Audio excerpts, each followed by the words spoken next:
Good evening, everyone. I am Umar Rashid. I hope I am audible as well as visible.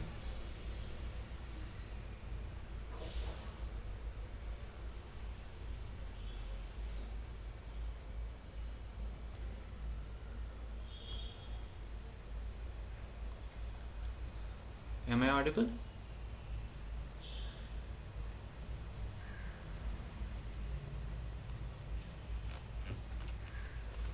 Okay, cool. Okay, so are we supposed to expect more students, or that's it?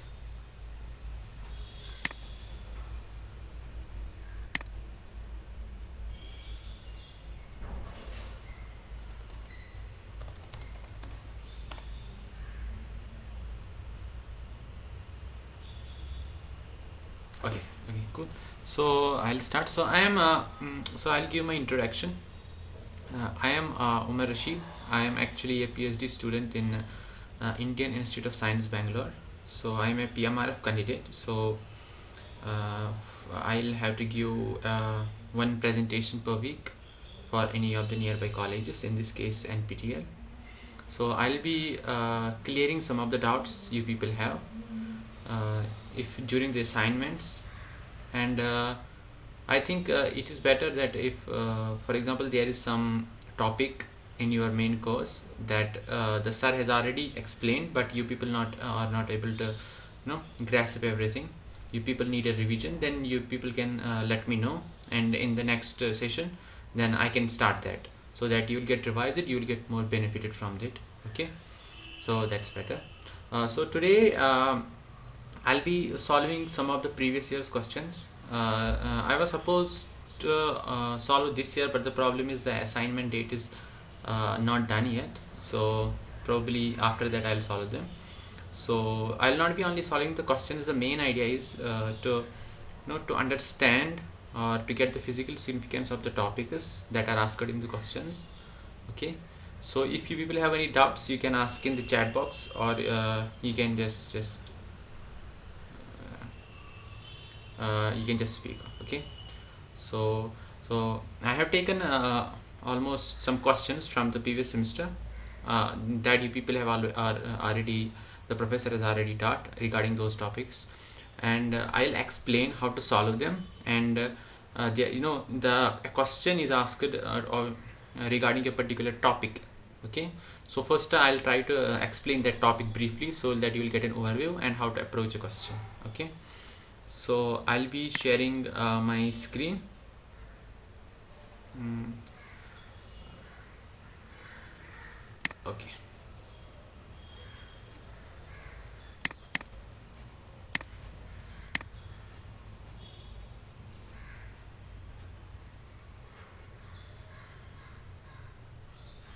Okay, so yeah.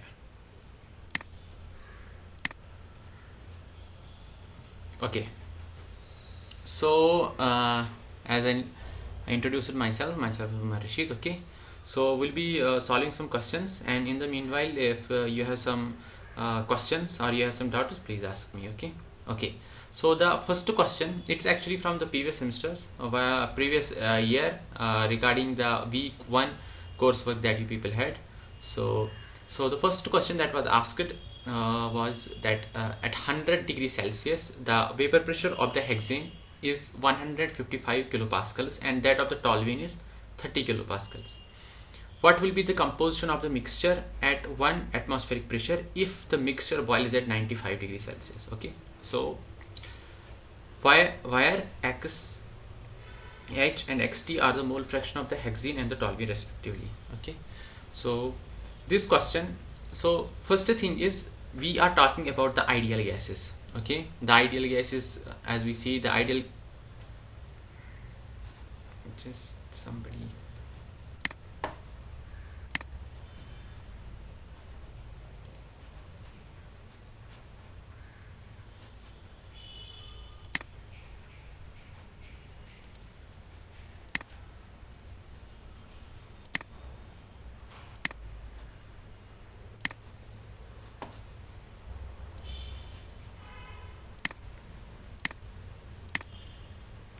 Okay, so I was talking about the ideal gases.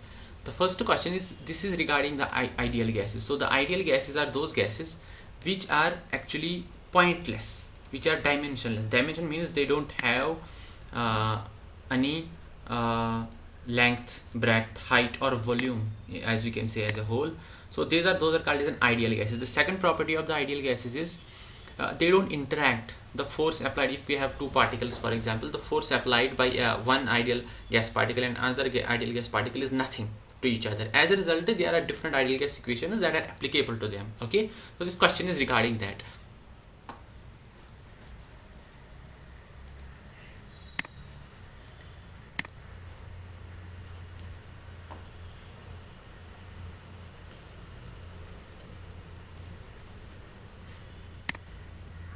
Okay, so this is the property of the ideal gases. In principle, in our day-to-day system or day-to-day surroundings, there is no ideal gas. Okay, so the ideal gas is a sort of a imaginary situation that might happen, although majority of the gases, if you put at very low pressures, that means the gas particles are so apart from one another that technically the total volume that's occupied by the gas is very high as compared to the volume that's occupied by the individual gas particles. So as a result, you can neglect the volume that's occupied by the gas particles, and since they are too far apart from each other, and the interaction that they are applying on one another is almost zero. Okay, so in order to solve this question, first we should know Raoult's law. So we can solve this equation by Raoult. So there are multiple equations that are multiple perfect gas laws that are applicable to the ideal gases. The law that's applicable here is Raoult's law. It states that if you have any solvent, okay, if you have any solvent, for example, we can take water. Okay, so then we'll see the partial pressure of that solvent.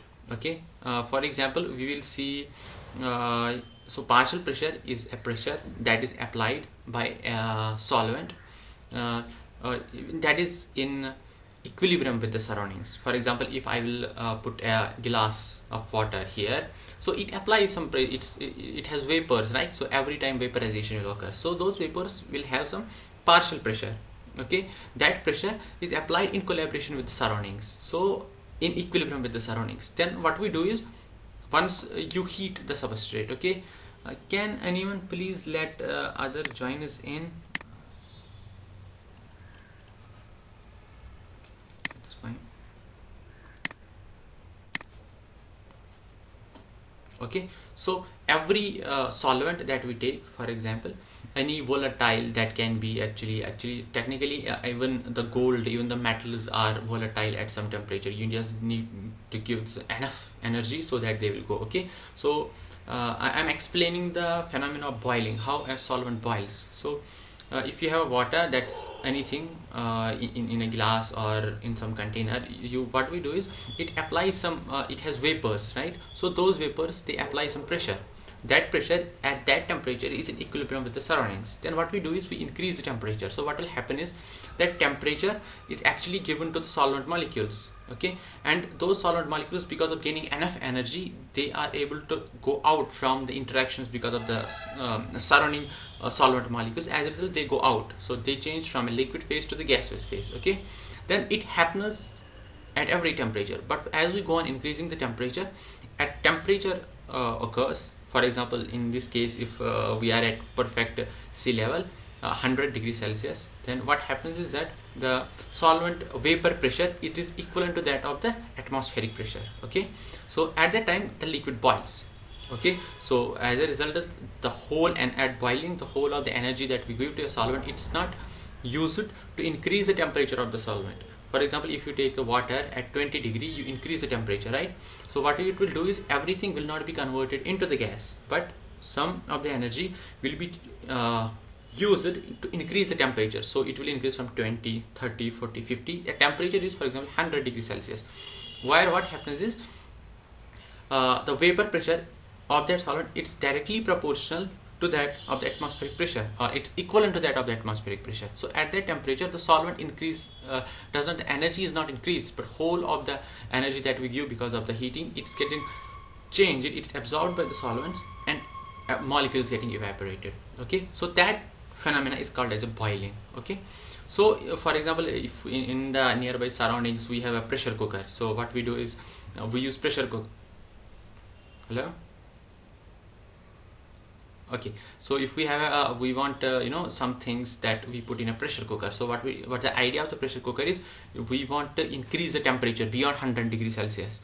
So what happens is, as once the solvent vaporizes, the vapors are not thrown out, but what happens is they are inside that vessel, so the pressure goes on increasing. As a result, it does not reach equivalent to that of the atmospheric pressure there. As a result, the temperature goes on increasing. Okay, so here, as I told, this question can be solved because of the Raoult's law that's applicable. Okay, so Raoult's law, what he said, it describes is that the partial pressure of a solvent that is in a solution or a mixture. For example, it's like we have a water and then we add common salt to it. Okay, now the water will have water vapors will have a partial pressure at any temperature. Okay, even though it's very low. So what he says is that that partial pressure of any solvent, it is actually equivalent to that of the vapor pressure of the pure solvent. For example, we take a pure solvent at some temperature, we'll see what's its pressure, what is the pressure that it applies. Okay, then we add common salt to it. Okay, then we want to determine the partial pressure of that solvent once the common salt is added to it. Okay, then what he says is that that pressure of that mixture, it is equivalent to that of the partial pressure that is applied by the solvent multiplied by its mole fraction. Okay, mole fraction is actually the number of moles of a, for example, we have two components, A and B. So the mole fraction of A, we'll say, is that number of moles of A divided by total number of moles. Okay, A and B. There is okay, the difference between a normal pressure and a partial pressure. See, for example, we have a water. Okay, any solvent, ethanol, water, hexane, it doesn't matter. Okay, we have a solvent. Okay, now once it's in pure form, now it will evaporate, so those vapors will create a pressure. Now at this situation, it will be called as a pressure. But once we add, for example, water plus isopropanol, now there are two components, right? Ethanol, because isopropanol is more volatile. More volatile means that its vapor pressure is high, or that means it boils at lower temperature. So as a result, if we take water and isopropanol solution, if we see the vapors, the concentration of isopropanol in those vapors will be higher as compared to that of the water. That means the partial pressure of isopropanol is higher as compared to the partial pressure of water. Okay, but if we take isopropanol as an identity, that time the partial pressure is equivalent to the total pressure. I hope this answers your query. So now we have a solution, and we see that what is the got it. Thank you. Okay. Okay, now we see that we have a solution, and according to the Raoult's law, the pressure that a solvent applies in a solution is equivalent to mole fraction of the solvent. Mole fraction is number of moles of A divided by total number of moles. That means number of moles of A plus number of moles of B.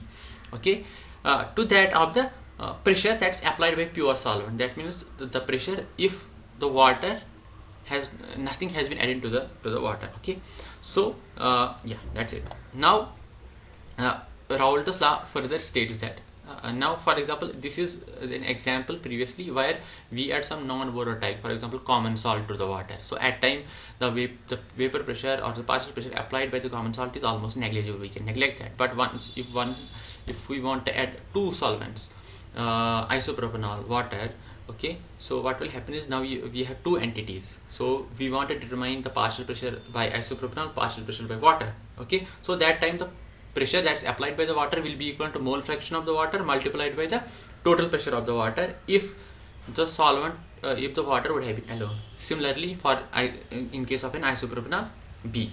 Okay, this is the mole fraction. Now according to the Dalton's law of partial pressures, what Dalton says that for actually it's applicable everywhere. If you have two solvents or two gases, it doesn't matter, it's applicable to gases. So if you have two gases, so pressure of one gas is for example 14 atmosphere, pressure of another gas is 14 atmosphere or 15 atmosphere, then you put in a same container, okay, the total pressure will be the sum of two pressures, okay. So here that we can apply the Dalton's law into the vapors of our liquid. So the total pressure will be equivalent to that of the pressure of one component plus the pressure of another component. So if we take this PA from this, it will be PA XA plus PA XB. XA and XB are the mole fractions of A and B component respectively. Or what we can do is we can take okay, this is total pressure PA XA plus PA XB. Now we know XA is a mole fraction of component 1 and XB is a mole fraction of component 2. Now if we see that okay, next time I think I should write on my tab. Okay, let us see if I can write here. Okay, now you see the mole fraction of any component, for example XA, what is equivalent to? It is number of moles of A divided by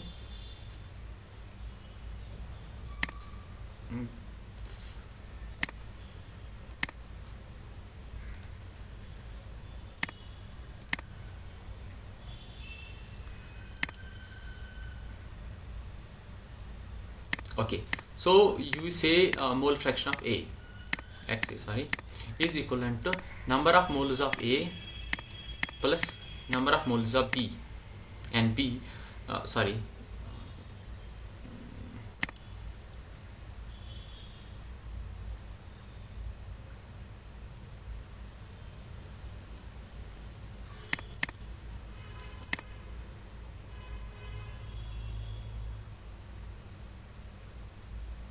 okay, so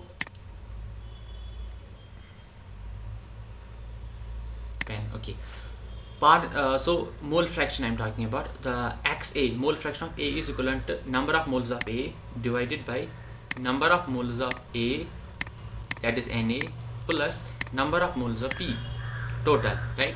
So similarly the mole fraction or XB will be equivalent to number of moles of B divided by number of moles of A plus number of moles of B. So if we add them together, it will be Na plus Nb. So that means XA, that means X mole fraction of A plus mole fraction of B will be equivalent to always 1. Okay, so that is the concept that's actually used here in this equation. So this XB, that means XB is equivalent to 1 minus XA. Okay, so that's the concept. That means the total pressure can be written by PA plus XB, PB plus XA. Okay, so now we'll go to the question again. What the question was saying? If it's 100 degrees Celsius, the vapor pressure of hexane is 155 kilopascals and that of the toluene is 30 kilopascals. So it's a two component system, hexane and the toluene, and the pressure that is applied by the hexane, or the partial pressure of the hexane at that point is 155 Kelvin kilopascals, and that of the toluene is 30 kilopascals. Then we want to know the composition. Okay, the temperature is already given. So what we'll do is, as I already did, if I say that this is the partial vapor pressure of hexane, this is the vapor pressure of toluene when both are 100% pure. Okay, then the partial pressure of hexane and the toluene will add up to give the total pressure, because it's saying that they boil at 95 Kelvin. So that means the total pressure should be equivalent to that of the 95 degrees Celsius, to that of 1 atmosphere. Okay, so that is given by the 1 atmosphere. Okay, now we have to convert 1 atmosphere into the pascals. Okay, 1 atmosphere is called 10 to the power 5 pascals. Somebody else joined.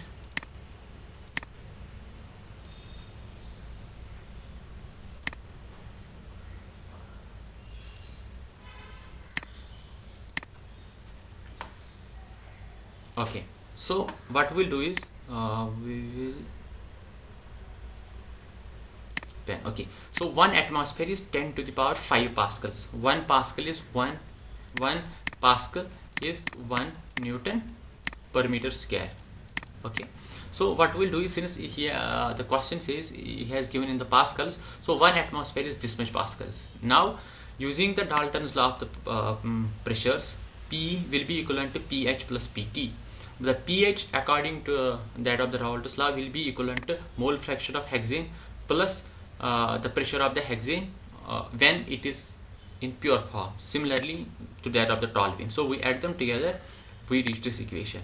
Now this xt is equivalent to 1 minus 1, this x mole fraction of hexane plus mole fraction of toluene is equal to 1. That means mole fraction of toluene is equivalent to 1 minus mole fraction of hexane. So you can put this equation here. As a result, we'll get this equation. Okay, so that is equivalent to the total pressure. So this equation we'll take here. This is the total. This will be equivalent to total pressure. Okay, now this total pressure 1 minus hexane, this equation is written directly here. Okay, then we reach here. So this PT multiplied by 1, it will be PT minus XTPT is equivalent to P, total pressure. Okay, then XH, this P XH and this XH, they are common in both. So what we can write is XH PH minus PT, that is given here, is equivalent to PT. That means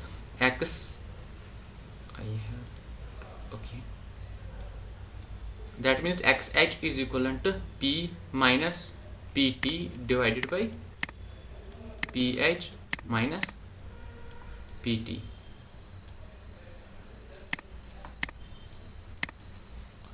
This XH is equivalent to P here, P minus PT divided by PH minus PT. Okay, so now these values are already given. The total pressure is that means the pressure at which it boils, so it has to be equivalent to the atmospheric pressure. So it is already given 101.32 kilopascals. Okay, then we have the pressure that's applied by the toluene, it is given 30. Then pressure applied by the hexene and the pressure applied by the toluene, that is given by this kilopascals. It is equivalent to 0.57. 0.57 is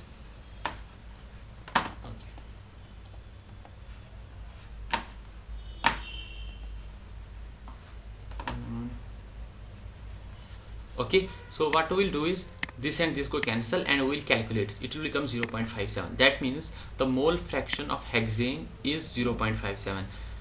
We know that total mole fraction should be equivalent to 1. So of that of the toluene is 0.43. Okay, so this was the question that was asked, that uses simply the Dalton's law of pressures and the Raoult's law. Okay, now we have a second question. It is the ratio of alpha to that of the beta. Okay, first we will understand what is alpha and beta. Okay, so for example, as I told you, a perfect gas or an ideal gas, how it behaves. It is a volumeless quantity and it does not apply any pressure or any force to that of its other molecules. For example, a perfect gas, if we take in a container, then what will happen is one molecule of the gas will not apply any force to other molecules because they are too far apart from each other. So these laws apply, like we have Boyle's law, we have Charlie's law, and we have the Avogadro's principle. So the Boyle's law is that we know that pressure that is actually applied is directly inversely proportional to volume. Similarly, the Charlie's law, the volume of a gas is directly proportional to the temperature. So what these two says is this, I should laser. Okay, so what this law says is that once you apply more and more pressure to a gas, it's actually applicable almost to everywhere. Once you apply more and more pressure to a gas, then what will happen? It is directly proportional to the volume. Okay, for perfect gases it's not a direct relation, but for ideal gases it's direct relation. That means you apply more pressure, you can compress a gas. Similarly, Charlie's law, you apply more temperature, then the gas expands. That is common sense. And then is Avogadro's principle. It says that equal volumes of all the gases, they contain equal number of atoms. For example, for example, if we take 225 liters of every gas, be hydrogen, helium, or some. It will contain Avogadro's number 6.023 into 10 to the power 23 number of molecules. So it doesn't matter that whatsoever the gas is, 22.5 liters, it will always be 1 mole of the gas. Okay. Now if we take any gas, okay, now we take any gas and we apply increase the temperature of the gas. For example, the gas is 25 and we increase the temperature. So what will happen is that the kinetic motion of the gases will increase. So what kinetic motion is, for example, see any gas or any molecule in any environment, whether it will be a solid, it will be a gas, or it will be a liquid, it has to absorb the energy that's present in this environment. For example, we have a water, or we have some solid gas, okay, water for example, or any gas. So at the room temperature, for example 25 degrees Celsius, the thermal energy that's available, because there is temperature, right, it's thermal energy. The thermal energy available is equivalent to kT. Okay, the K is Boltzmann's constant, T is absolute temperature, T is the temperature. So it's around 25 millijoules. Okay, so that means that much energy the gas has to absorb. Okay, gas will only particular state of any substance will only be stable in that temperature where it can absorb that much energy. For example, if we take ice and we put it at 25 degrees Celsius, it will not be available at, it will not be stable, it will be unstable, because it has already converted into water. Okay, because of the thermal energy. Okay, so what we do is we take any gas and we increase the temperature. Because of that increase in the temperature, there will be a volume increase. Okay, because that molecule, any molecule of the gas, it absorbs that thermal energy. So how it absorbs is that, for example, there are different motions in any substrate, whether be it for example, common sense, if you have a particle, or for example we have a particle. Okay, so it can have different motions. So the motion can be, it can like vibrate. Okay, so if it is a complex, then it can rotate around itself like this. Okay, similarly there are electronic energy levels. That means an electron can be in the lower state, then higher state, then higher state, then higher state.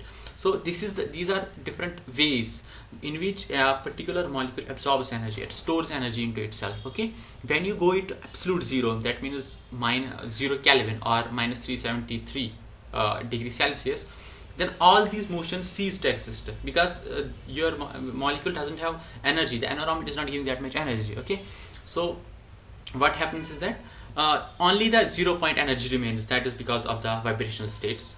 Rest of the energy ceases. The molecule will not rotate at 0 Kelvin, it will be stable like this, but at 25 it is rotating, vibrating every time. So once we give temperature to any molecule or to any substrate, the molecules, there will be motion, increase in the motion. Okay, there will be translation, there will be vibration, there will be electronic transitions, everything will happen. So because of that, the volume will increase. For example, if the two molecules in any substrate were like this, now because they have given higher temperature, they increased. So as a result, they are pushing away from one another, so the volume increases. So this alpha, how much a particular substance will expand because of an increase in the temperature, it is given by the expansion coefficient. This alpha is called as an expansion coefficient.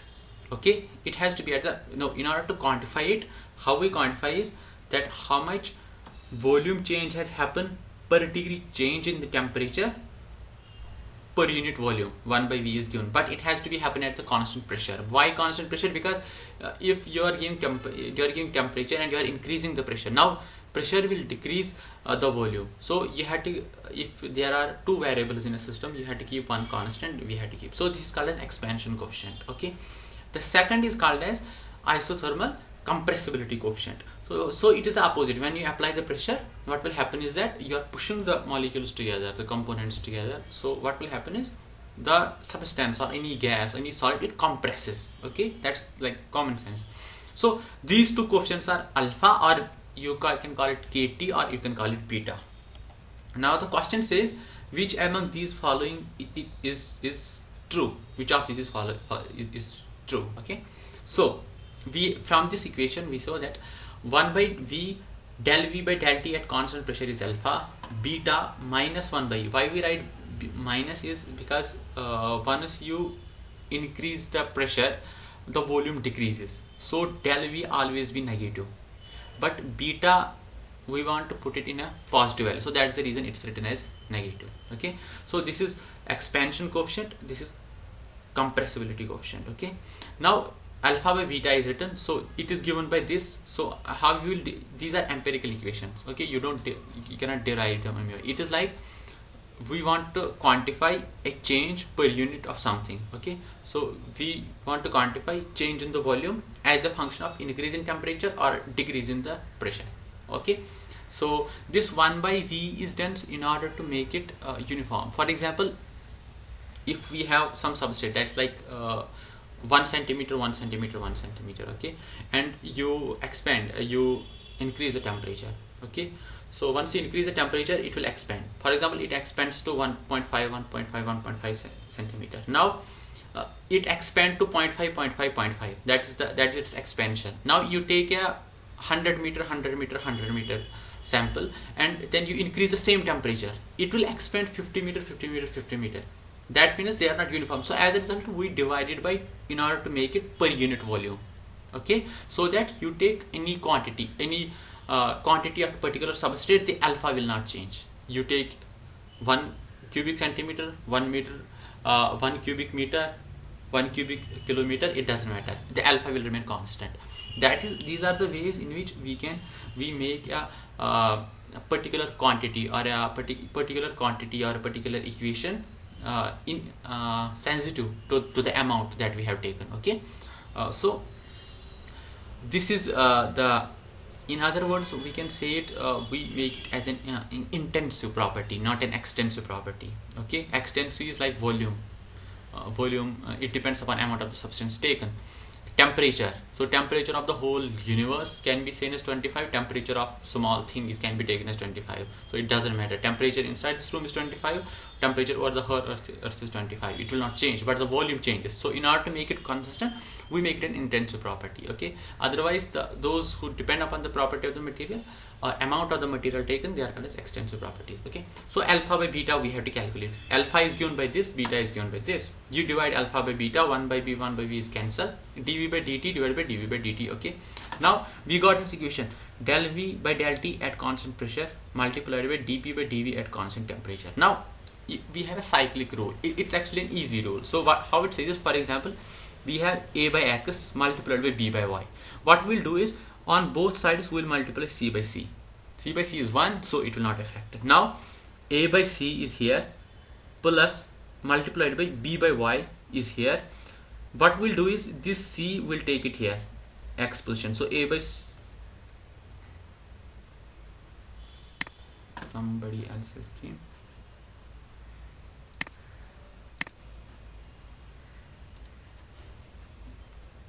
Okay, so a by c multiply, this c will take here and this c will take here, so we can convert this equation into this equation. Okay, similarly what we'll do is, this is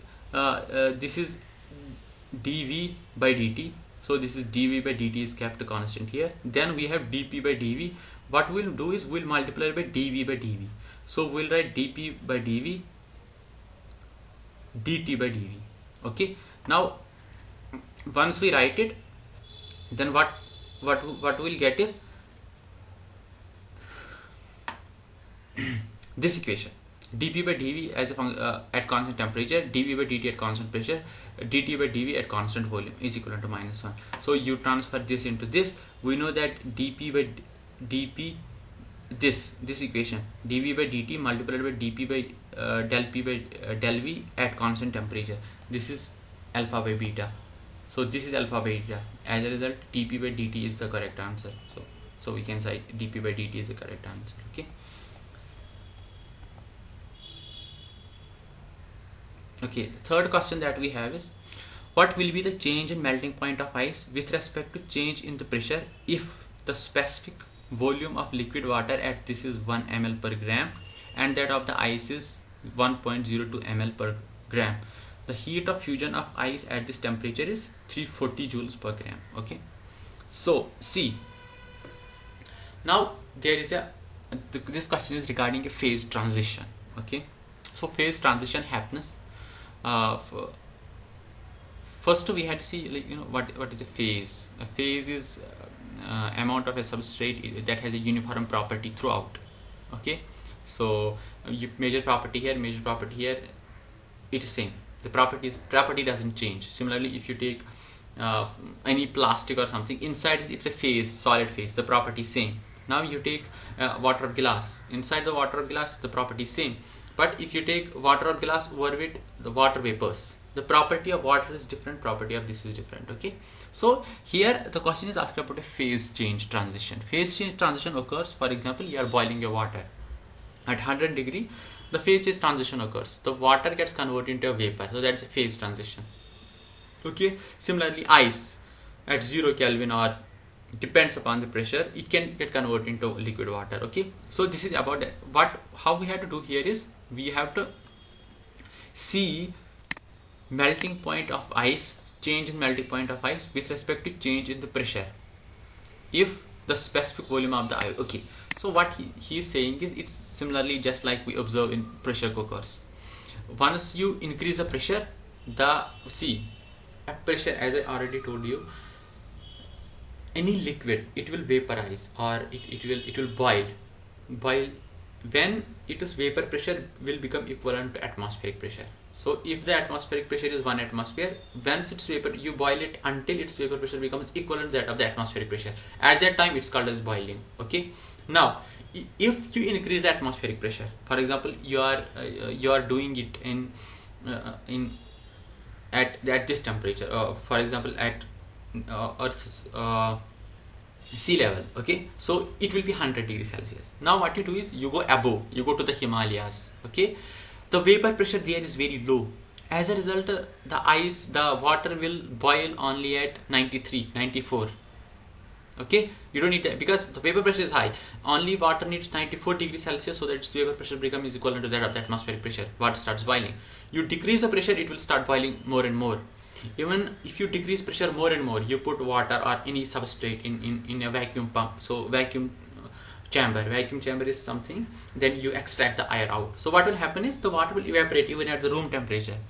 Okay, so what this question is about, if we go on increasing the pressure, the vapor pressure has to become equivalent to that of the atmospheric pressure in order for the water or any liquid to boil.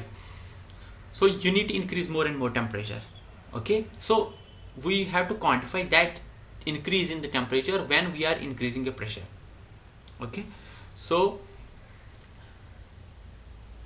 he is saying that the specific, where is it? Okay, the specific volume of water at 273 Kelvin, that means 24 Celsius, is 1 ml per gram. Specific volume means how much volume is taken by any substrate per unit mass. So here it is written, if we take 1 gram of water, the volume it occupies is 1 ml.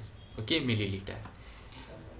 And of that of the ice is 1.02 ml per gram. So if there is 1 gram of ice, then it takes higher than that of the water. So you see, in water there is actually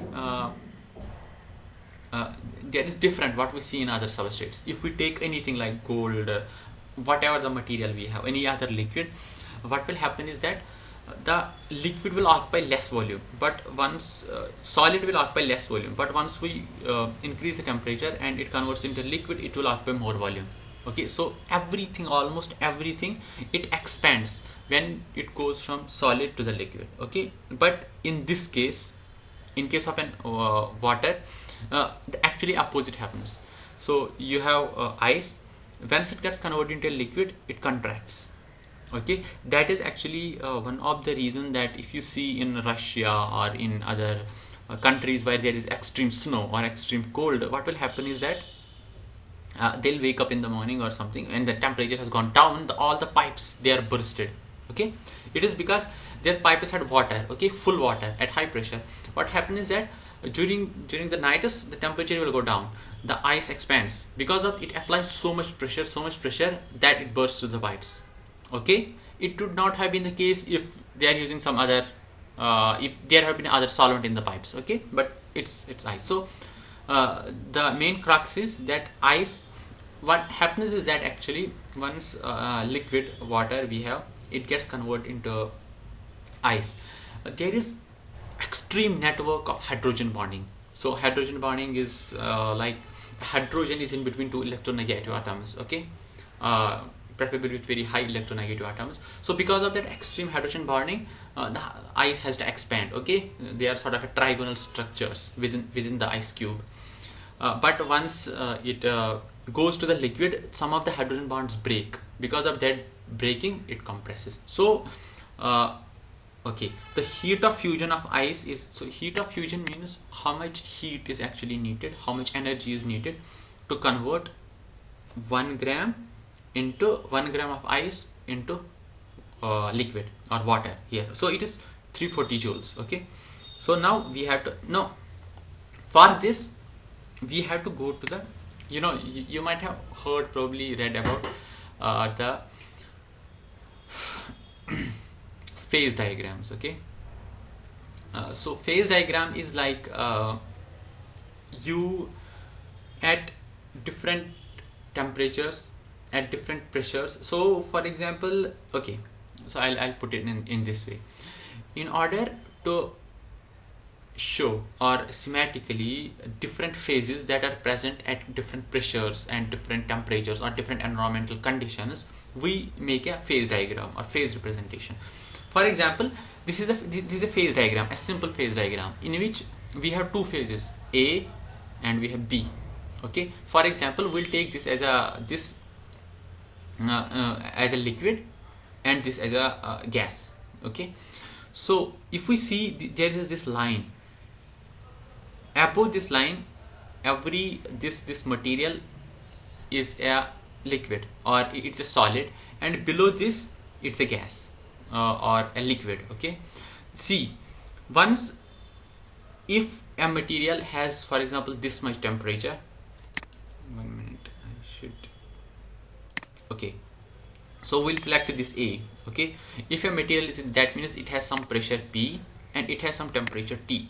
So at that point, since it's exactly on the line, so these are called as phase diagrams. Okay, phase transitions. So at that time you will not be able to differentiate between, if for example this is solid and this is liquid, we will not be able to differentiate between solid and liquid.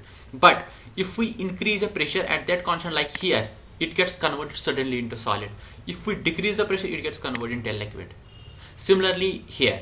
Okay, so at this pressure and at this temperature, this is in an equilibrium. Okay, if we decrease the pressure, it will get converted suddenly into a liquid, or else it will get converted into a solid. Okay, so this tells us this phase diagrams, they are for different substrates. They can be put for how pressure of a particular phase is changing as a function of other parameters, or a temperature as a function of other parameters. Okay, so these phase diagrams, they are constructed based on, like, one component system, solid, these different equilibriums, they are constructed on the basis of the Clausius-Clapeyron equation or Clausius equation. Okay, so what Clausius equation says is that for a solid transition, that the change in the pressure with change in the temperature is directly proportional to delta S of transition, where delta S is change in the entropy divided by delta S of delta volume. That means change in the volume of a transition. Okay, this is for a solid substrate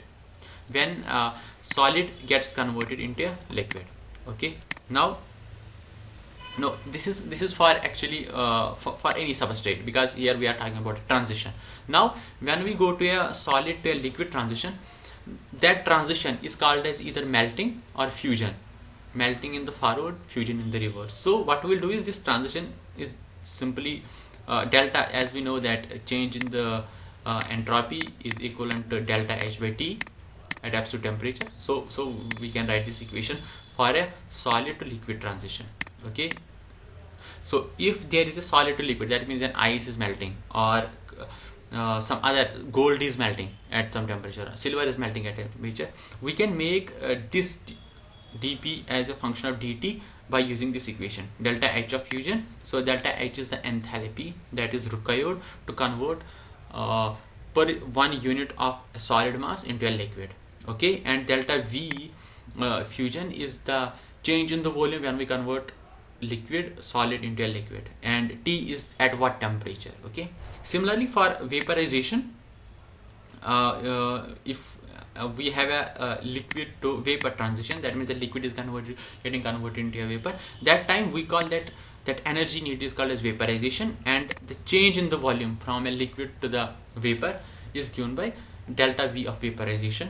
Okay, and T is at boiling point of that temperature. Okay, now see, this is called as a Clapeyron equation. Okay, you might have derived in the thermodynamics. Okay, this is similar Clapeyron equation for solids. This is solid liquid interface. This is for liquid vapor transition. Now in case of a gases, considering gas as an ideal gas, we derive this equation. So it is simply we just put dP is equivalent to V by nRT, so nRT by V, and then we derive this equation. So this equation is called as,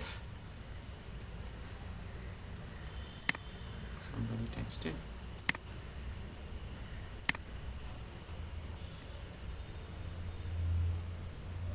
okay, Dinesh is asking, can electronic transitions happen with increasing temperature? See, if we, okay, there is some issue. In order for an electronic transition to happen, you see a transition from one level to another level. For example, taking the hydrogen minus 13.6 electron volts to around 5 point something. Okay, for electronic transition to occur, you need a directional flow of energy.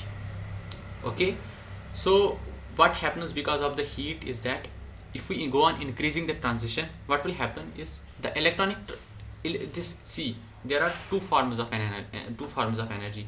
One is the directional form, that is like you give light. So as a result, once a light is given to any electron, it will go from transition from one level to another level, and then there is heat. Okay, the heat is a random form of an energy. Okay, heat, work, they are the random forms of an energy. So these random forms of an energy, they cannot do an electronic transition. However, what they can do is they can totally eject an electron. For example, you are increasing temperature so much that the electron will get totally ejected. Okay, for example, it is happening in case of that is called as a thermionic emission. Okay, so what happens is, if you have an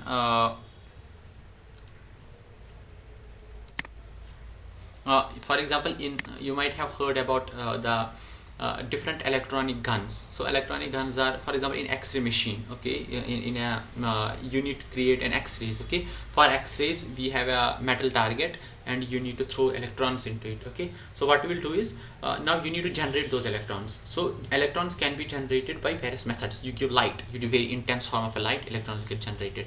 Then what you do is you apply a strong magnetic field. Okay, those are and then electrons will get ejected, because you apply positive field here, then you have a metal here, the electrons will get ejected because you apply very high. That's called as field emission. The third type of emission that's commonly used in electronic guns, in SEM, TEM, majority of the scanning electron microscopy, you want to generate electronic beam, is you heat this metal a lot. So once you heat it, what will happen is that the particular material is heated so much that electrons get enough energy to get out of that material. Okay, that's called as a thermionic emission. If you have incandescent bulbs at your homes, probably that white rods and everything, so there is actually what it is that there is actually filament, okay, inside it, and then once you give potential to it, that heats up. Because of that heating, thermionic emission occurs. Electrons are beamed out of that. Now once the electrons are beamed out, we won't see electrons, but they are present inside that white rod. That is actually white phosphor. It's composed of two materials. Okay, so that white phosphor, what it does is, once the electron strikes into it, the phosphorescence occurs. Okay, so it has two phosphors, they give complementary colors to give white color. Okay, so that's called as a thermionic emission. You can do an electron ejection by heat, but the electronic transitions are not observed because of intense amount application of the heat. So the answer is no. You can't have an heat emission. You can't have an electronic transitions because of in heat. It needs a directional flow of energy. That's not possible with electron heat. Okay. So coming back, so this is called as a this equation is called as Clausius-Clapeyron equation. This is the rearranged form of this Clausius-Clapeyron equation. So if we plot dp by dt, that means the slope of this. If we know any materials delta H and delta V, we can make this. Okay. Now what we'll do is, this is the sorry, not Clapeyron. This is a Clapeyron equation, not the Clausius-Clapeyron. No, so dp by dt is called delta H by T del V. That is this equation simply. Okay. Now what we have to do is we have to see a change in melting point of ice. Okay. So that means we need to see delta T as a function of V. So what we'll do is dp by dt, we will inverse this equation. We'll get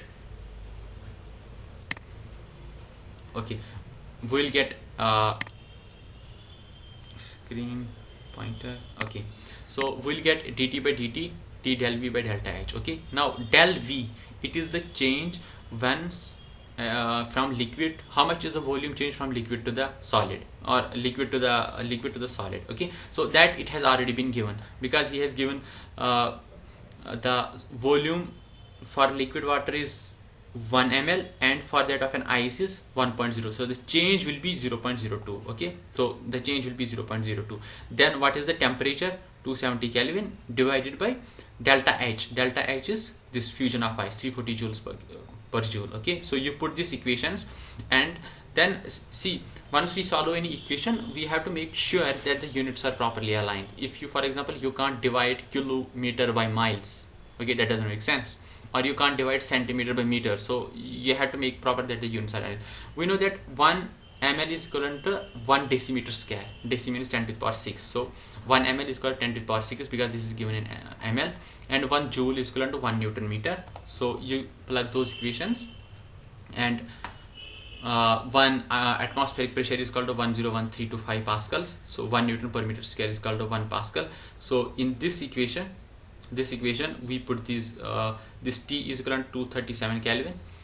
The change in the volume from 1 to 1.02 divided by delta H is given by this. Okay, now we put the values here, and we will get dt by dt, making sure that all the things are arranged properly, all the units are proper, and we'll get minus 1.16 10 to the power minus 3 Kelvin per atmosphere. Okay, so this anyways I'll share so you people can see properly. So I'm trying to explain the concept so that if there is a next so you will be able to solve themselves. The fourth question is, when a vapor is cooled at a pressure less than its triple point, it will. Okay, see, triple point is a point in any system where all the three phases exist: solid, liquid, as well as gas. Okay, it's not present in, it cannot be achieved in all the substance, but in majority of the substance we can achieve it. Okay, for example, water, we say that triple point of a water. Okay, it's that at that temperature or under those conditions we will have all the three phases can coexist. That means if we have a liquid, it will remain as liquid, it will not change. If we have a solid, it will remain as solid. If we have a vapor, it will have vapor. They all exist in equilibrium with one another. This is actually a phase diagram of water. Okay, so you see, this is pressure, and this side it is actually temperature. So if you go from this to this is temperature. This is temperature. Okay, you see, this is the I'll try to explain this phase diagram. See, once the pressure is very low and the temperature is also very low, so what will happen is that it will be ice. But if we keep pressure low and we go on increasing the temperature,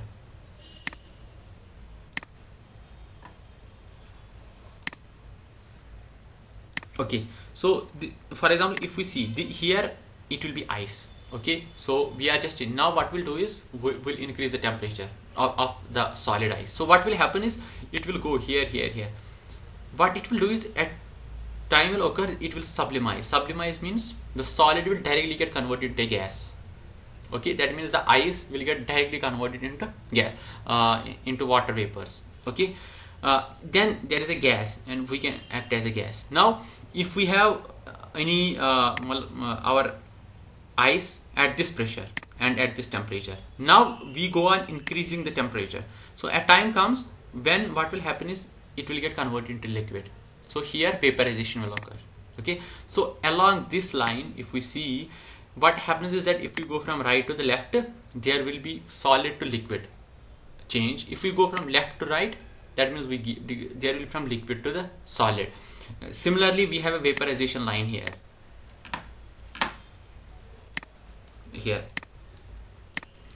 So a liquid gets converted into a vapor, or else we can have directly from sublimation line. So this is for solid. Okay, this is for ice.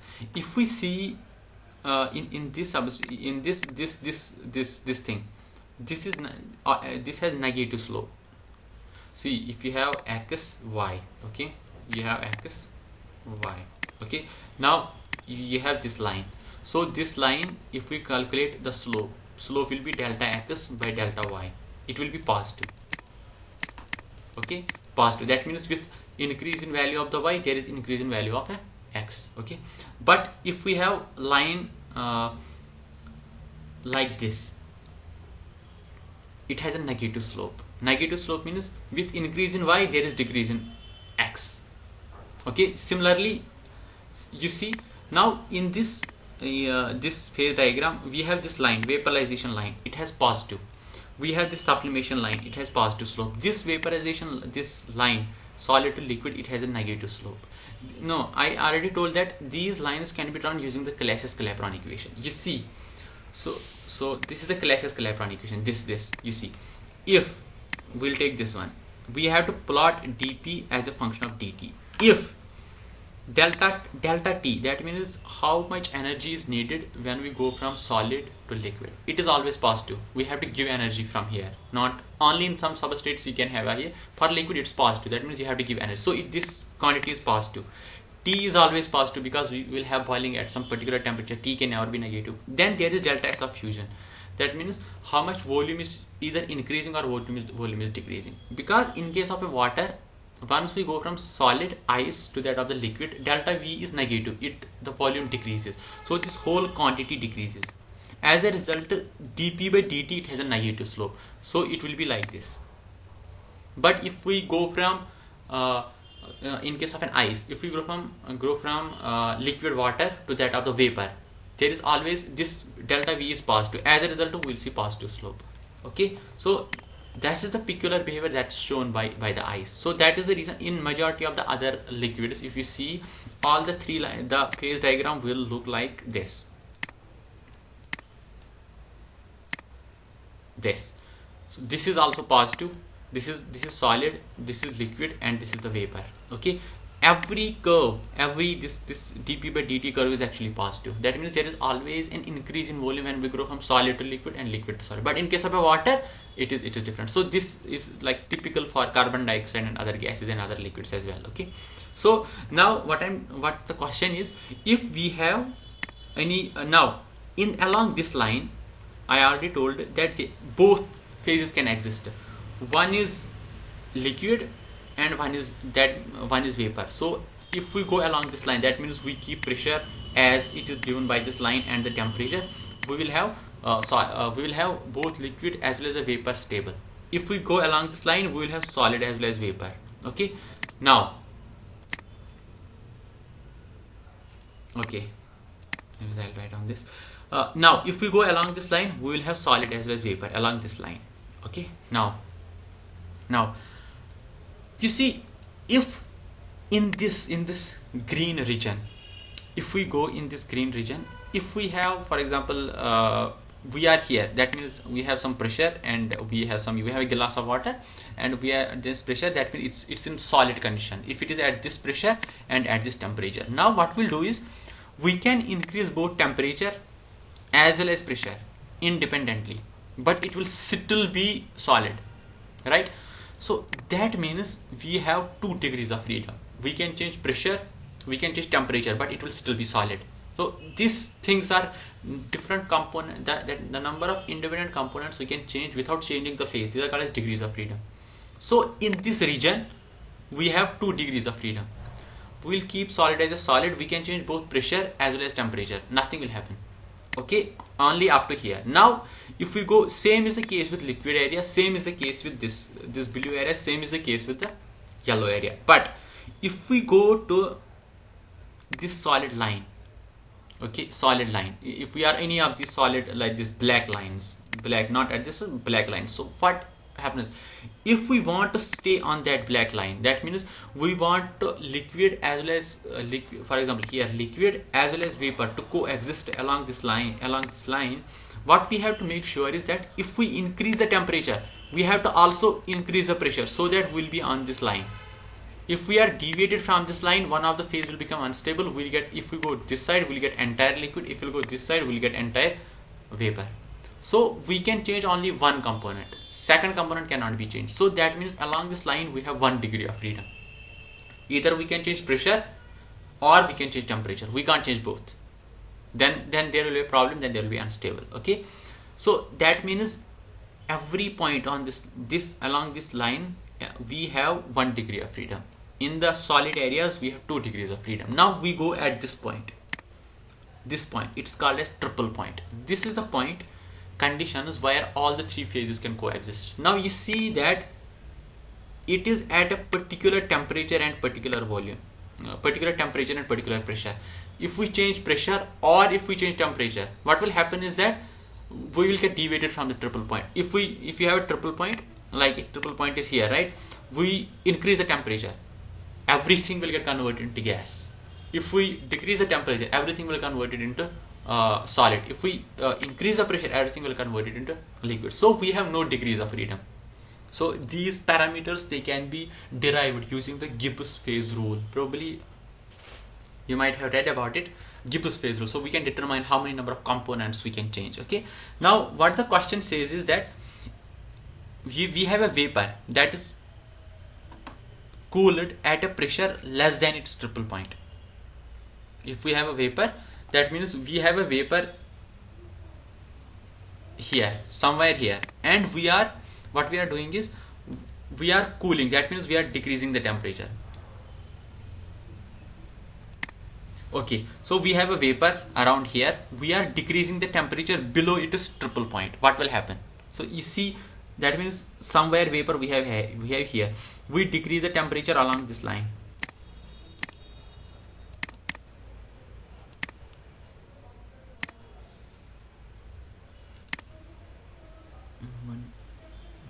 Yes. Okay. No pointer of laser. Now we have a vapor like this. Now we decrease the temperature below its triple point. This is a triple point. We decrease. What will happen? It will solidify. So that is the answer. It will solidify. Now if we increase the pressure above it can be either solid or it can be the liquid. Depends upon at what temperature you are. Okay. So phase diagrams can tell us at a particular temperature or at a particular environmental conditions, a particular substrate at which phase it will be present. Okay. Now we have question number 5. An aqueous solution of non-volatile solute boils at 100.17 degrees Celsius. At what temperature would it freeze? Also find the liquid range of the solution. Okay. See, this question is regarding colligative properties. Colligative properties are the properties that does not depend upon the nature of the substrate or nature of the solute. Okay, the colligative properties are properties of solution. Okay, so for example, if a particular an ideal solution we have, so colligative properties are only found in ideal solutions, not in non-ideal solutions. Ideal solutions are those solutions in which the amount of solute is very, very less. Okay. So these are ideal solutions. So they have some properties that are called as colligative properties. The property of the colligative properties is that they will not depend upon, for example, there's a property, okay, it changes from A to B. Okay, for example, there's a property, any property, it changes from its value from 1 to 5. Okay, now this change can be done if we add some solute. Okay, so for example, we add common salt, it changes from 1 to 5. Okay, but if we add the same amount of sugar, glucose, fructose, maltose, doesn't matter, it will change that much only, 105. It will not change because we have added different solute. It does not imply that it will change the property. So these properties are called as colligative properties. So some of the colligative properties are like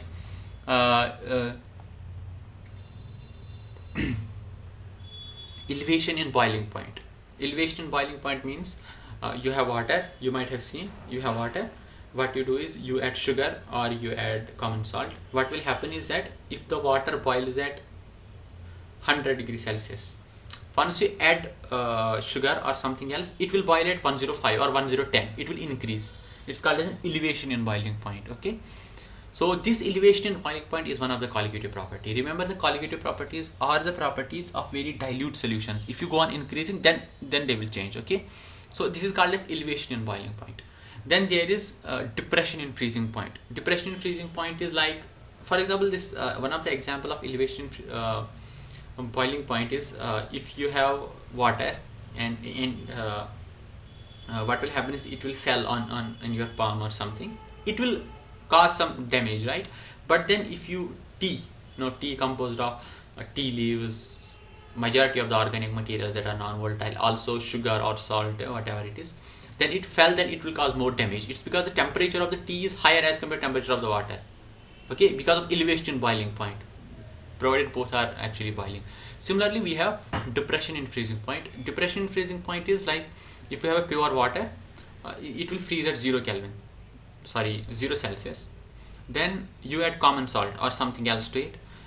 It will not freeze at 0, it will freeze at minus 17. So there is a combination of common salt and combination of the water that is actually used in our labs to go beyond 0, like minus 17 Celsius. So we use a combination of common salt and water. Otherwise, your water, what will happen is that it will freeze at 0 Celsius only. But what we do is we add common salt to it, so it will freeze much lower. Okay, so that is called as a depression in freezing point. It is actually probably, if some of you might be living in Himachal where there is snow or something, so what we'll do is you have roads, right? So you add common salt to it because there is ice on the roads. Then you add common salt. What it does is that common salt gets dissolved in the water, little bit of water that's available. Now because of that dissolution, the freezing point is decreasing. So the freezing point is decreasing if there is ice. That means it should not be stable at that temperature. It should be liquid at that temperature because the environmental temperature is -2, for example. If we take only ice, then it is solid. It's snow, right? You add common salt. What will happen is the freezing point decreases up to minus 17, for example. Now you have reached freezing point of minus 17, but the environmental temperature is only -2. So what will happen? The ice will not be ice. It will get converted into water. So this is one of the way to get rid of this strong ice on the road. So we add common salt. Okay. So this is another property. Elevation in boiling point, depression in freezing point. Then the other property we have is osmotic pressure. So osmotic pressure is it is a pressure that is actually applied by a solvent when it is present when some additional solute is added. Okay, so for example, if we have water and then we have water on this side, we have a chamber. Okay, so it has in between we have a semi-permeable membrane. Semi-permeable membrane is like which will only allow solvent to pass but not allow solute to pass. Okay, so that's called a semi-permeable. For example, goat's bladder, parchment membranes, they are semi-permeable membranes.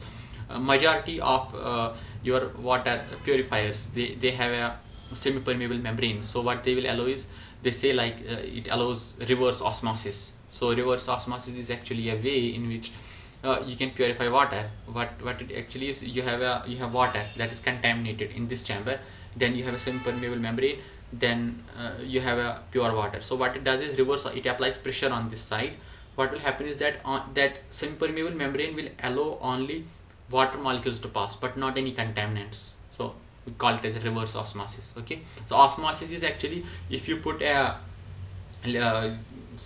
solution on this side and solvent on this side, there is a semi-permeable membrane. That solvent actually applies a pressure to it. That solvent wants to go here on the solution side because the concentration of the solvent is less there, because of the chemical potential. So as well, it applies a pressure. Okay, so that is called as a that is osmotic pressure. That osmotic pressure also does not depend upon the solute, it depends upon the amount of the solute, not actually the nature of the solute. Okay, so what actually happens at this is everything revolves around the chemical potential or the Gibbs free energy. That means the energy that is available in a system to do some useful work or non-expansion work.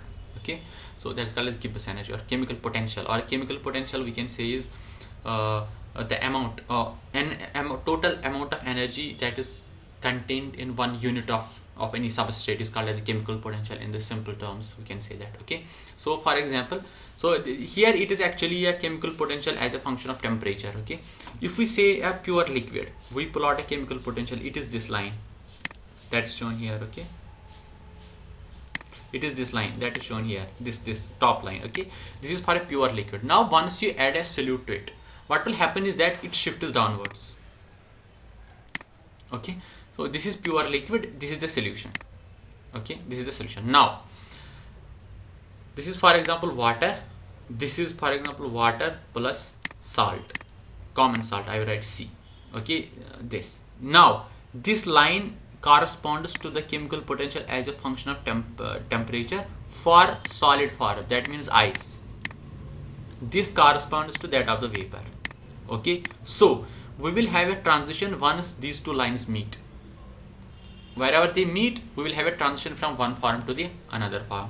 See, this is the solid line, right? So this is the solid line, that means this is an ice. If it is pure liquid, this is pure liquid, so we will have a transition here, that means the freezing point will be here, TF. Okay, TF will be the freezing point. Now once we add common salt to it, the chemical potential decreases like this way. So when it does the transition, the two lines meet only around here. So if we see the freezing point, it decreases from TF to TF dash. This is called as depression in freezing point. Okay, now similar, some question.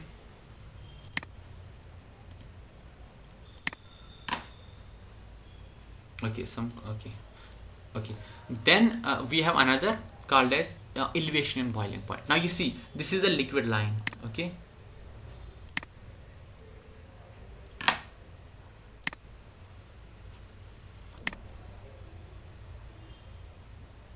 okay, this is the vapor line and this is the liquid line. Okay, now transition from liquid to vapor, that means boiling will occur here because these two lines are meeting. Okay, now once you add common salt to it, the chemical potential goes down. Okay, so as a result, what will happen is the transition will occur here. That means previously it was occurring TB, now it's occurring at TB dash. TB dash is higher than TB, right? So as a result, there is elevation in boiling point. Okay, so this is called as depression in freezing point and this is called as an elevation in boiling point. Both these properties are colligative properties. So it doesn't, this you can do this transition from here to here by adding 10 mg of common salt or 10 mg of sugar. 10 mg, it doesn't matter what the solute is. Okay, so in order to quantify it, okay, we have relations like we have this, that means how much there will be increase in the boiling point as a function of molality of the solute. Okay, so how much solute we will add, and how much there will be change. In order to quantify that, there is this equation, that means delta T is equal to Kb plus this Kb is a boiling point. It's called as molar ebullioscopic constant or boiling point constant. Okay, then it depends on the solvent, what type of solvent we are using. That means if we use isopropanol, we add 10 mg of common salt. Okay, the depression will be for example 5. Then we take ethanol, we add 10 mg of common salt, the depression will be different, 6, 7, depends. Okay, This is called as molar ebullioscopy constant. Then there is another depression in freezing point. Now this freezing point decrease, how much there is decrease in the freezing point temperature as a function of molality, it depends upon the amount of solute that we have added, not the nature of the solute. And this constant is called as molar cryoscopy constant or molar freezing point constant. Okay, now using these two, depending, these are if you see any chemistry textbook, you will see these for different solvents, these are given. Okay, so we can exactly know if we are this much, how much we can freeze. Okay, so now what was given is,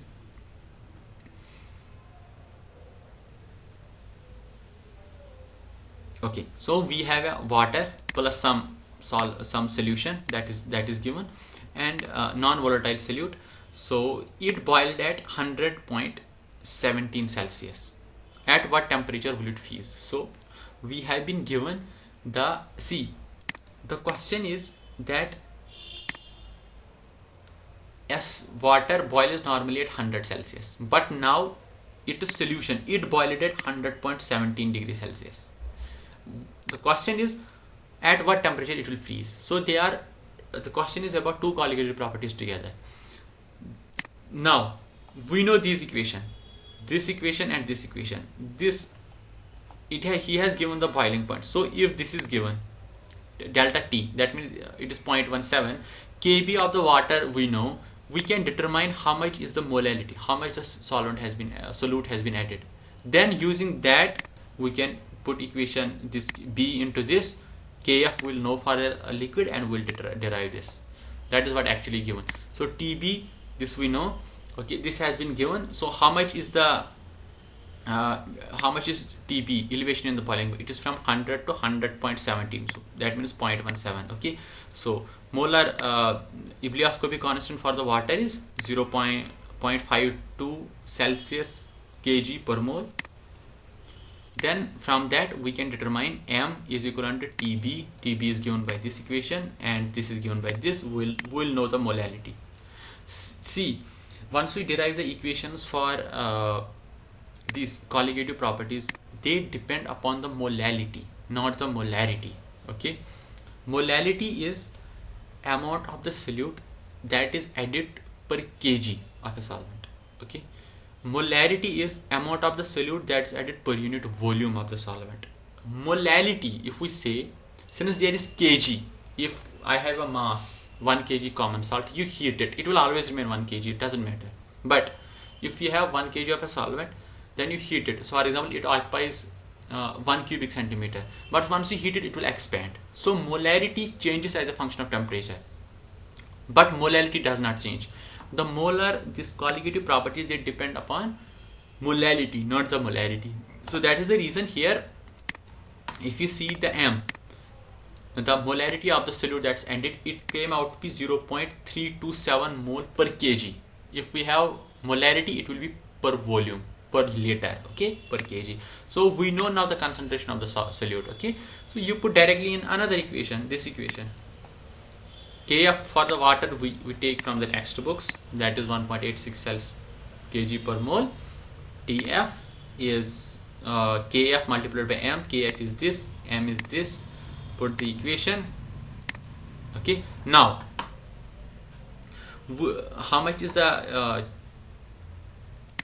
okay, now delta Tf will be equivalent to Tf dash minus Tf is the freezing point of the pure water. Okay, so from this what we determine, there is another question: at what temperature will it freeze? Also find the liquid range of the solution. So we have to find from what temperature to what temperature our water will be liquid. Okay, now we know that after 100.7 degrees Celsius it will not be liquid. So that's our higher limit. Our lower limit is it is Tf 0. Then there is an Tf, that means our lower point where our liquid water will get converted into solid, it is 0 minus how much is our change. Change is 8.60. This change occurred because of depression in freezing point. Okay, now we put this equation, that means 0.860, that means 0 degrees Celsius minus TF, how much there was a change. That means at this temperature the change in the temperature is 0.608 degrees Celsius. Okay, so our liquid range will be normal, our liquid range from 0 to 100. Now we have added solute. Our liquid range, higher range has changed from 100 to 100.17 because of elevation in boiling point. Our freezing point has decreased from 0 to minus 0.608. Okay, so from this to this solution will be in liquid range. Beyond this, it will either be in the vapor or it will be either in the vapor or either in the solid phase. Okay, so from this and this is our liquid range. Okay, so that means you can change any range of any material by just playing with the pressure, playing with the temperature. Okay, so these things you can do. The value here is not actually, there's a mistake. This is 0.806. Sorry, I just have it on the screen.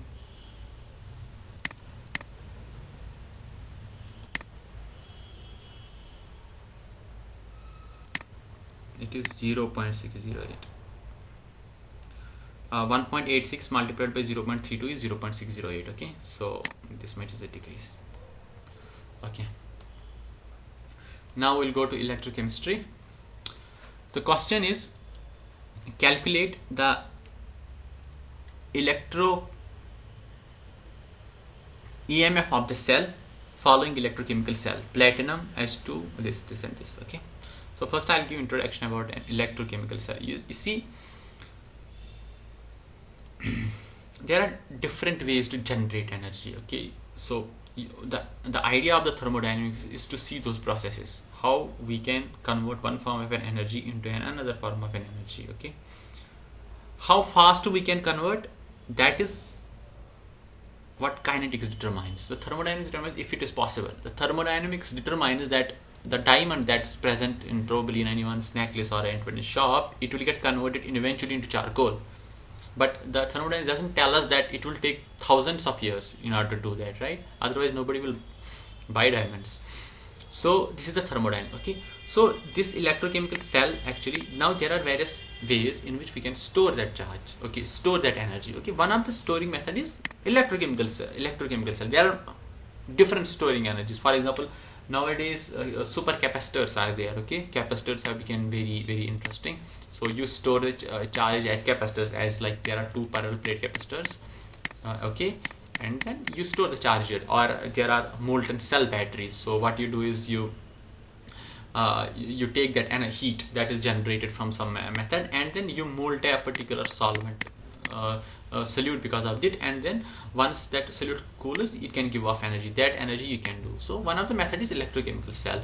Your mobile phone batteries, laptop batteries, they are fitted with the electrochemical cells. Okay, the only thing is they use lithium ion batteries.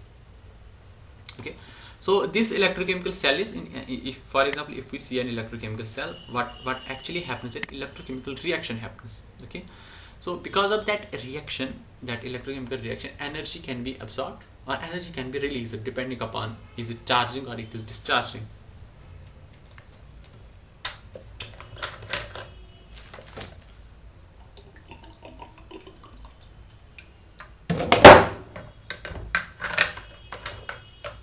Okay, so depending upon it is charging or it is discharging. Okay, so for a simple electrochemical cell is, it has an anode, it has a cathode. So this is an anode, okay, and this is a cathode. Okay, now what we are trying to extract or store is chemical energy.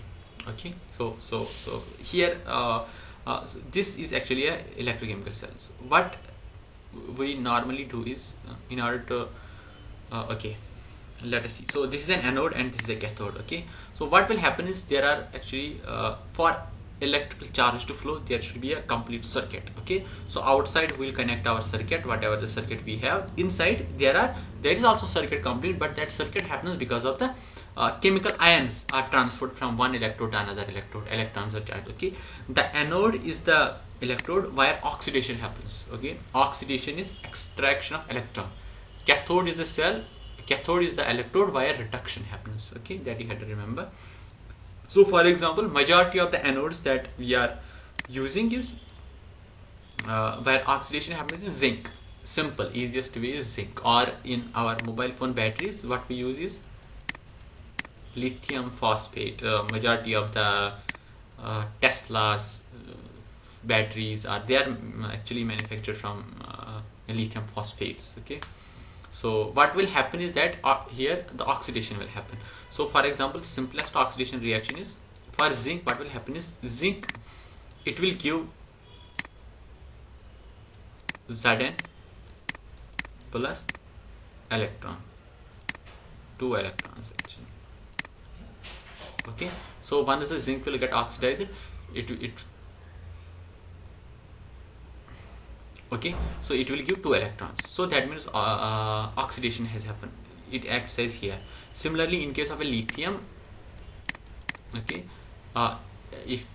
inside our mobile phone batteries, what will happen is lithium will give lithium positive plus 1 electron.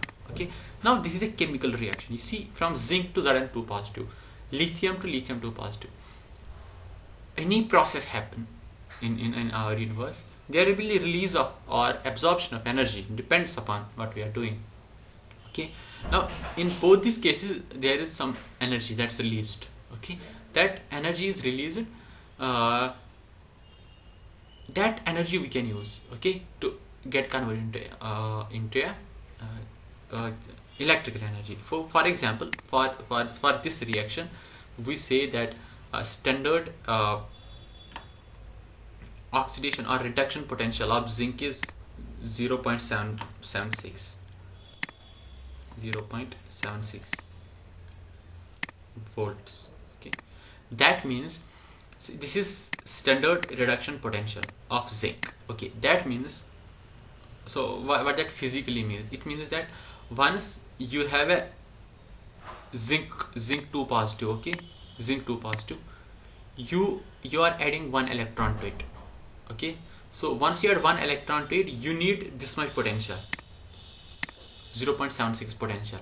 Okay, that means if you need that much, we know that delta G, that means the available useful energy of a work, is equivalent to N. N is number of the electrons, F is the Faraday's constant, E or V, E of the cell, what is the electrode potential of the cell. That means if we do a reaction from Zn to Zn2 positive, we will generate 0.76 multiplied by F multiplied by N. N is 2 here. We will generate that much of energy.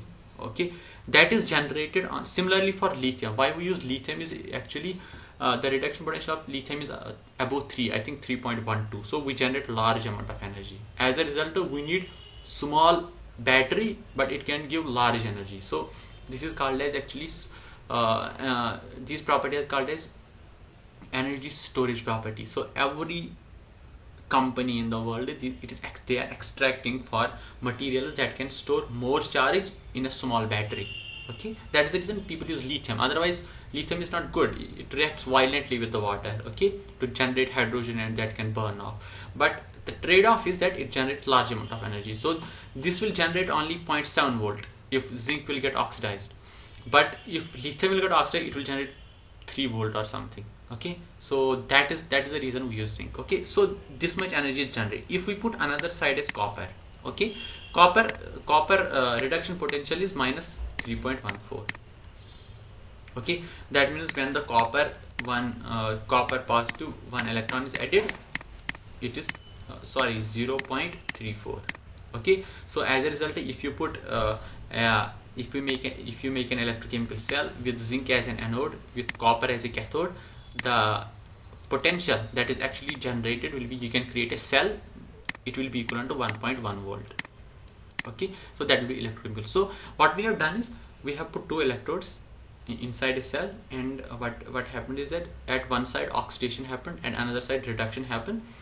Because of that oxidation and reduction, we generated electrical energy that we see in potential. Okay, so this is what happens in electrochemical cell. Okay, now different cathodes, different anodes can be used in an electrochemical cell, and accordingly we will get different potentials. Okay, or different energies. Okay, for example, if you see a what is this called, if you see a lithium ion battery, the lithium ion battery is always where is this, yeah, the lithium ion battery is always 3.17 volts.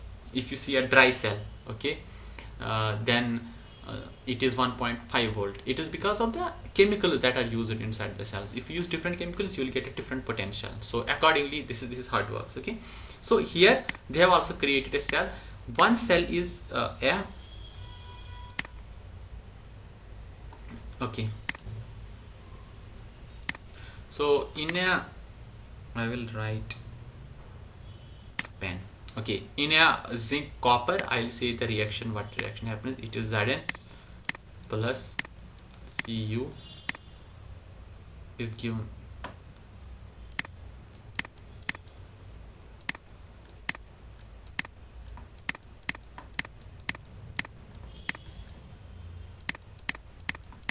So in a copper zinc battery, we will generate 1.1 volt, and what will happen is that one molecule, one atom of a zinc, it will get converted into Zn2 positive, and one atom of copper 2 positive will get converted into copper, and because of that combination of a reaction, we will generate 1.1 volt. This 1.1 volt is called as electromotive force or potential of a cell. In this case, it is here. At anode, what happens is Zn will give first 2 electrons. Okay, Zn plus 2 electrons.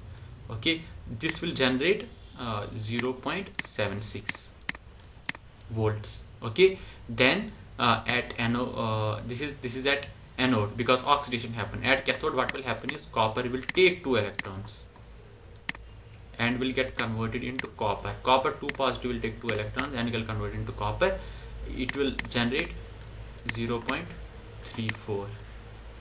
Okay, so the total EMF of the cell will be 0.76 plus 0.34 is equivalent to 1.1 volt. Okay, now if we use only zinc as a cathode, okay, only zinc as an anode, and another side will not use it. Problem is we can't use a single electrode because then no charge will flow. We want charge to flow, so we'll put another side some cell that will not generate any potential, so that is like 0. Okay, for those we use this standard hydrogen electrode. Okay, standard hydrogen electrode is like, for zinc what we'll do is we'll take a strip of zinc that acts as a zinc electrode. For copper, we'll take a strip of copper, and then this solution we can put H2SO4, we can put copper sulfate.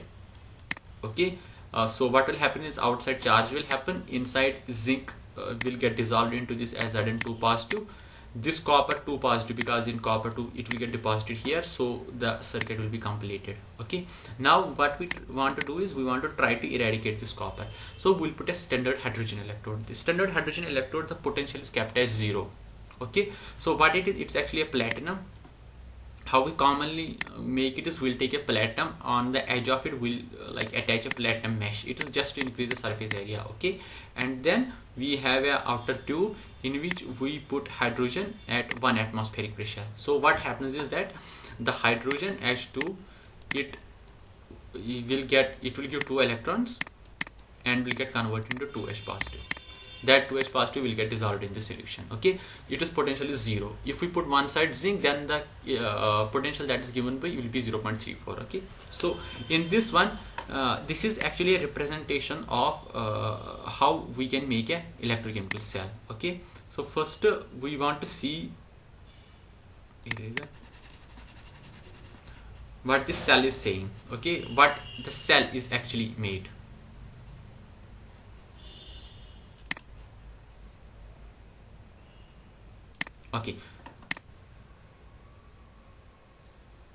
Okay, come on pen. Okay, this Pt means platinum as solid, H2 gas. Okay, so that means on anodic side, first there is written anodic side, then there is written cathodic side. Okay, so anodic side there is platinum. This is called as standard hydrogen electrode. Okay, there is this electrode, standard hydrogen electrode, SHE. Okay, then there is, it is dissolved in sulfuric acid. This solution is H2SO4. It's our electrolyte. On the other side, what we have done, we have a salt bridge. This indicates a salt bridge. Okay, then we have a copper 2 positive, that means we have CuSO4 we can write, and then we have a copper rod as solid, and the concentration of this is 0.2 molar. So how this cell actually looks is, we have a standard hydrogen electrode. Now in practice, how this standard hydrogen electrode looks is, it's like this. So you have this, the gas is flown from this side, the gas is taken from outside this side, and then there is this H2SO4 solution along this side. Okay, then we have a copper SO4, and then we have a copper here. Okay, so this completes our cell. Now we know that electrode potential of this cell will be 0. Okay, because it's standard hydrogen electrode. For that of a copper, it will be given by reduction potential of copper. It is given here. See, normally we represent everything as a standard reduction potential. Standard reduction potential is once we add electrons. Okay, Zn plus S2.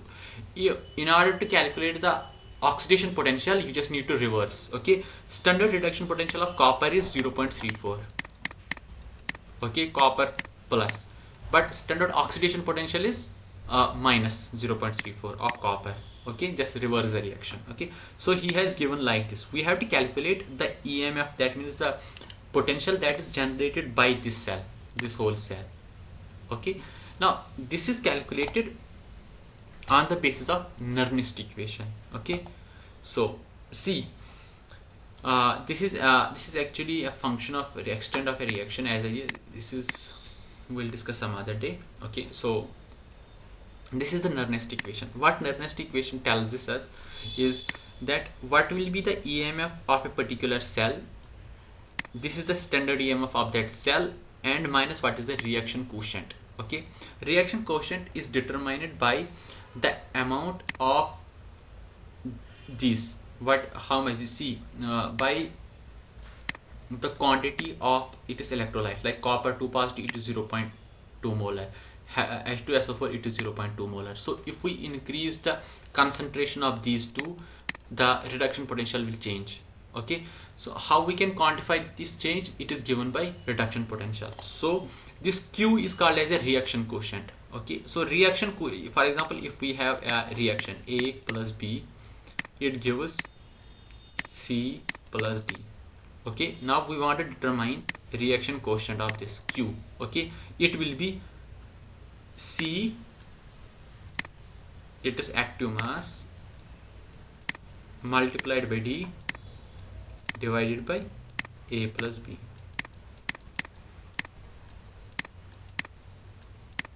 Okay, now if it is like 2 times A, then we need to raise to the power their stoichiometric coefficients, that is A raised to the power 2, or similarly. Okay, so this is called as a reaction quotient. See, if that means if a reaction is happening, it has not reached equilibrium, that time it's called as reaction quotient. If any reaction has reached the equilibrium, that time the reaction quotient is called as equilibrium constant, that you might have heard is represented by K. K is called as a reaction quotient. Now this reaction quotient, it depends upon concentration of C, concentration of D, concentration of A, concentration of B. In an electrochemical cell, what happens is that this concentration of this, like H2SO4, CuSO4, the electrolytes, it can change as a function of time because of oxidation reduction. As a result, the cell potential will drop or gain. That means if you are taking a dry cell, at first when it's fully charged, the electrochemical force or the voltage at the generator is 1.5 volts, but as a function of time the voltage drops to 1.2, 0.8. then it dries up. Okay, so it changes. So how we can quantify that is because of this. So we need to take the discard. Okay, so we need to know the EMF at any point will be equivalent to standard EMF. Standard EMF is given by like for copper it is 0.34 volt. RT is gas constant at a particular temperature, number of electrons that are involved in a reaction, Faraday's constant multiplied by ln of Q. You see, when this is the this quantity EMF or a potential of a cell as a function of log of Q, it linearly depends on it. So as we go on increase, as an products are increasing, reactants are decreasing, because Q is directly proportional to products, inversely proportional to reactants. So as the products are increasing, the electromotive force or the potential will decrease. Okay, so it depends. Now this slope is determined by how many number of electrons are involved in a reaction. So in our cell we have this cell. Okay, now we have to see what is the reaction. So this is our cell.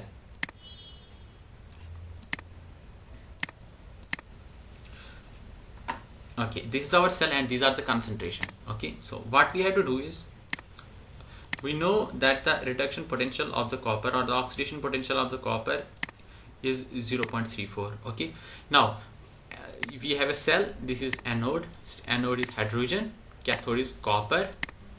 Okay, so at anode what reaction happens? H2, that is the gas, it gives 2 electrons. Okay, the potential that is generated is 0. Anode we generate 0 potential. At cathode what happens is Cu2 positive, it takes these 2 electrons from the outer, because once these 2 electrons are given, they are given to the outer wire here, and then they are taken here. Now it takes those 2 electrons and converts the copper to positive, which is present in the solution in the form of Cu aqueous, right, and then gets deposited. So it does this reaction. Now EMF of a cell is given by standard reduction potential of anode minus standard reduction potential of cathode. Standard reduction potential of anode is 0.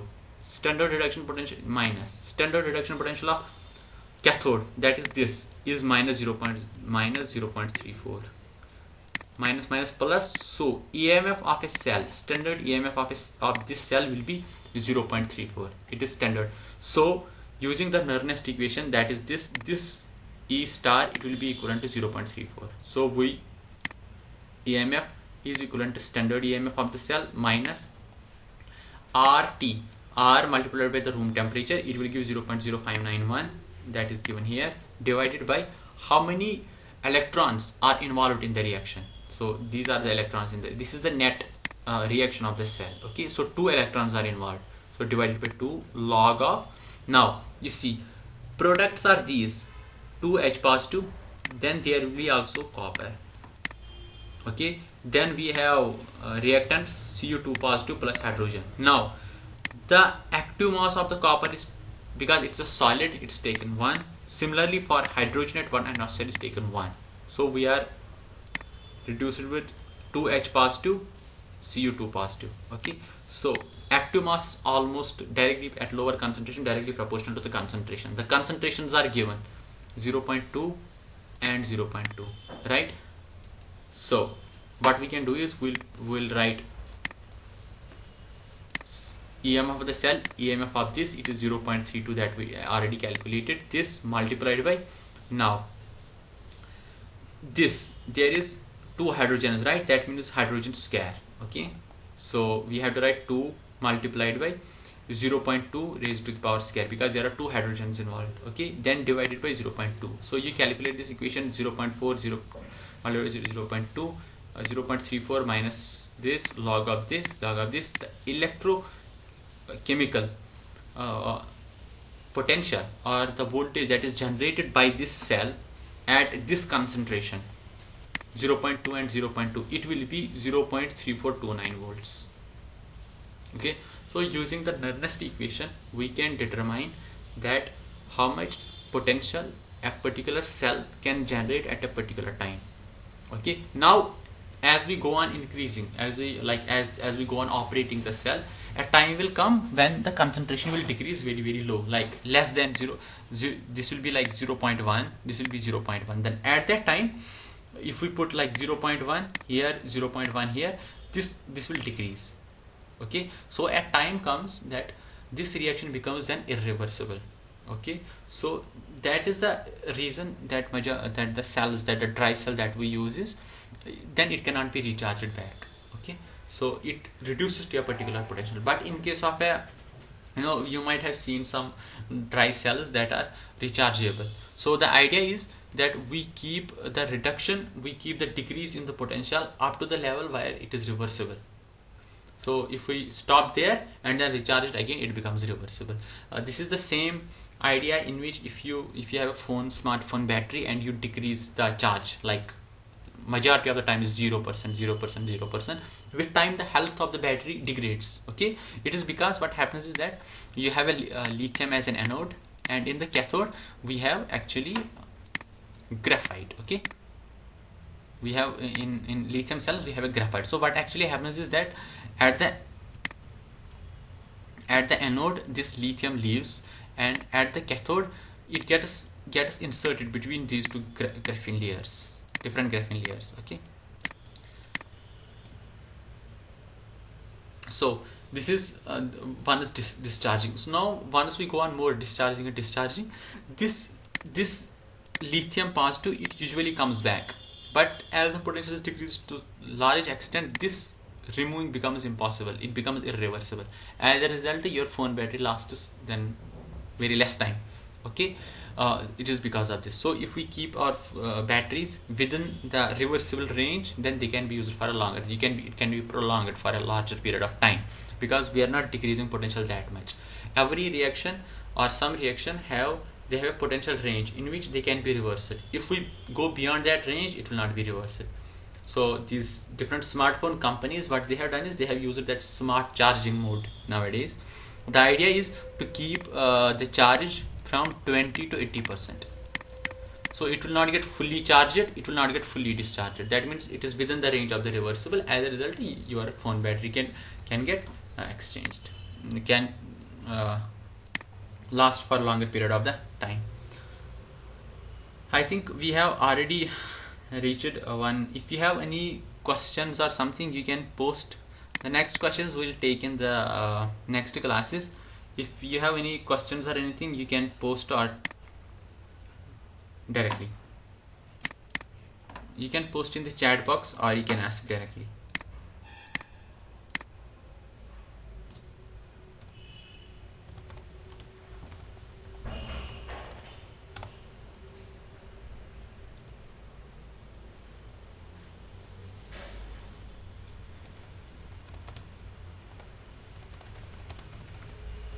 Okay, thank you. If you have something that you people are not able to understand in the Sar's professor's class, then there is some topic that you can tell me. Then in the next semester, in the next coursework or something, I will explain that in detail. I'll make a presentation so that you people will be able to better grasp that. Okay, cool. Thank you for joining. We'll see you in the next class. Thank you.